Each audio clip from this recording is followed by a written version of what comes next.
আমার ছোট্ট চ্যানেলে সবাইকে স্বাগত। আমি আজকে রামায়ণের একটা আদিকাণ্ডের একটা অংশ পড়ে শোনাব। লক্ষ্মী সহ আছেন তথায় গদাধর, তথায় অদ্ভুত বৃক্ষ দেখিতে সুচারু, যাহা চাই তাহা পাই নাম কল্পতরু। দিবানিশি তথা চন্দ্র সূর্যের প্রকাশ, তার তলে আছে দিব্য বিচিত্র আবাস।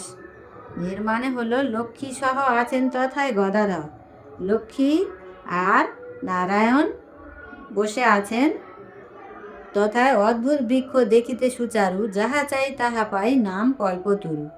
একটা কল্পতরু মানে একটা বৃক্ষ, সেই বৃক্ষটার তলায় বসে আছেন নারায়ণ আর লক্ষ্মী। সেই বৃক্ষটা সমুদ্র মন্থনে উঠেছিল। এই বৃক্ষটার কাছে যা প্রার্থনা করা যায় তাহাই পাওয়া যায়।